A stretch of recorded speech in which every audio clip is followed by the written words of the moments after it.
அனைவருக்கும் வணக்கம். விஜய் மல்லிய கராரா திட்டிட்டு போயிருந்தாரு. என்ன அப்டின்னா, இனி ரேணுகா சம்மந்தப்பட்ட விஷயத்துல எதுவும் தலையிடக்கூடாது. அதே நேரத்துல உங்களுக்கெல்லாம் அந்த ரைட்ஸ யார் குடுத்தது? டிஎன்ஏ டெஸ்ட் எடுக்கிறது. அது என்னோட ஒய்ஃப் தான் அப்டின்னு நானே நம்புறேன். நீங்க எல்லாம் எப்படி இந்த மாரியான வேலைய பார்க்குறீங்க? அப்டிங்கிற மாரியா ரொம்பவே கராரா பேசுறாரு. அப்ப இதுல மல்லி தான் அப்செட் ஆகுறாங்க. ஏன்னா விஜய் இந்த மாரியான ஒரு பதிலையோ, இல்ல இப்படி ஒரு கேள்விய எழுப்பிட்டு போவாருன்னு அவங்க நெனச்சிருக்க மாட்டாங்க. அப்ப இதுலருந்து என்ன புரிஞ்சுக்கிறாங்க அப்டின்னா, விஜய் ரேணுகா கழுத்துல தாலி கட்ட போறது உறுதி அப்படிங்கிறத மல்லி புரிஞ்சுக்கிட்டாங்க. அதனால தான் மல்லி என்ன நினைக்கிறாங்க, இந்த கல்யாணத்தை நடத்த விடக்கூடாது அப்படின்னு நினைக்கிறாங்க. அப்போ இதுக்கு இனி என்ன பண்ண முடியும் இந்த கல்யாணத்தை நிறுத்துறதுக்கு? ஏன்னா நாள் நெருங்கியாச்சு அப்படிங்கும்போது இனி விஜய் அவங்க கழுத்தில் தாலி கட்டது தான் பாக்கி அப்படிங்கிற ஒரு சூழ்நிலையில் இப்போ என்ன ஒரு முயற்சி எடுக்கிறாங்க அப்படின்னா, இனி அந்த ரகுவை கண்டுபிடிக்கிறதோ இல்லை அவரை தேடுறதோ ஒரு பிரயோஜனமும் இருக்க போகிறதில்ல. அப்போ எங்கே இந்த ரேணுகாவை கண்டுபிடிச்சோமோ அந்த இடத்துக்கு போய் அங்கேருந்து நம்ம ஆரம்பிக்கலாம். யார் இந்த சுடர் அப்படிங்கிறத அங்கே போய் தேடினோம்னா நமக்கு ஒரு ஐடியா கிடைக்கும், அதில் ஒரு குழு கிடைக்கும் அப்படின்னு நினைக்கிறாங்க. அப்போ அதன்படி தான் அங்கே போகிறாங்க. ஏன்னா இதில் மனோகர் ரொம்ப வேகமாக இருக்கிறார். இந்த சுடரை சும்மா விடக்கூடாது, அவங்க யாருன்னு நிரூபிக்கணும் அப்படிங்கிற விஷயத்தில் ரொம்ப தீவிரமாக இருக்கிறார். உண்மையிலே அது பாராட்ட வேண்டிய விஷயம்தான்.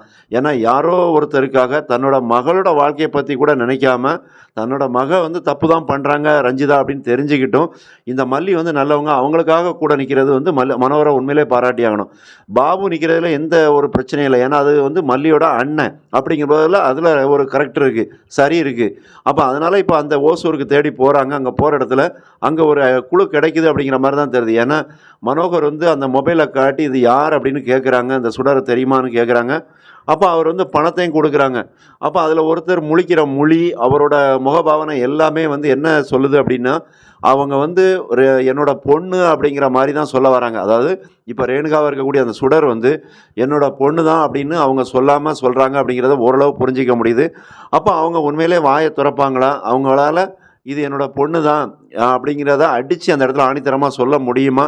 ஒருவேளை சொன்னால் கூட அடுத்ததாக இந்த ரகுவோ இல்லை இவங்க ஆட்களோ கண்டிப்பாக அவரை மிரட்டக்கூடிய வாய்ப்பு இருக்குது. ஏன்னா இவங்க பணத்தை நீட்டுதாங்க அப்படிங்கும்போது ஏற்கனவே ரகு விஜயோட ஃப்ரெண்ட் ஒரு ஆளுக்கு கந்தசாமி அப்படிங்கிறவருக்கு ஒரு கோட்ரு பாட்டிலு அப்புறம் பார்த்திங்கன்னா காசையும் கொடுக்குறாரு. அப்போ அவர் என்ன பண்ணுறாரு, ரகுவுக்கு விசுவாசியாக மாறுதார். அப்போ இந்த இடத்துலையும் அதே மாதிரி ஒரு வேலை நடக்கும் அப்படிங்கிற மாதிரி தான் தெரியுது. இருந்தாலும் எல்லாருமே காசுக்கும் இந்த கோட்டுக்கும் மயங்கிறவங்களாக இருக்க மாட்டாங்க. கண்டிப்பாக மனோகர் மாதிரி இந்த மல்லி நல்லா இருக்கணும்னு நினைக்கிற மாதிரி ஒருவேளை அந்த பெரியவரும் மல்லியோட வாழ்க்கையை நினைக்கலாம். ஏன்னா அந்த சுடர் அப்படிங்கிறவங்க ரொம்ப தப்பு தான் பண்ணிக்கிட்டு இருக்காங்க. அவங்க இதுக்கு முன்னாடியும் ஒருத்தரோட வாழ்க்கையை ஏமாற்றிருக்காங்க அப்படிங்கிற பதிலை அந்த இடத்துல சொல்லக்கூடிய ஒரு வாய்ப்பு இருக்குது. அப்போ இந்த விஷயம் தெரிஞ்சிருச்சு. இதை மட்டும் இவங்க வச்சுக்கிட்டு போய் விஜய் முன்னாடி நிறுத்தி இது ரேணுகா இல்லை சுடர் அப்படின்னு சொன்னால் விஜய் நம்பிடுவாரா? இல்லை அந்த கல்யாணம் தான் நின்றுமானா? அது வாய்ப்பே இல்லை. ஏன்னா இவங்களுக்கு இதுக்கு போதுமான ஆதாரம் அந்த பெரியவர்கிட்டருந்து கிடச்சிருக்காது அப்படிங்கிற மாதிரி தான் தெரியுது. ஏதோ சின்ன சின்ன விஷயங்கள் கிடைக்கும், அதை வச்சு தான் இனிமேல் அவங்க அடுத்தடுத்த ட்ராவல் பண்ணுற மாதிரி இருக்கும். இந்த சுடரை கண்டுபிடிக்கிறதுக்கு இவங்க ரொம்ப ட்ராவல் பண்ணுற மாதிரி தான் இருக்கும் அப்படிங்கிற மாதிரி தெரியுது. உங்களோட கருத்து என்ன அப்படிங்கிறதையும் பதிவு பண்ணுங்கள். அதே நேரத்தில் விஜய் ரேணுகா கல்யாணம் நடக்குமாங்கிறதையும் பதிவு பண்ணுங்கள். சப்ஸ்கிரைப் பண்ணுங்கள், லைக் பண்ணுங்கள். நன்றி.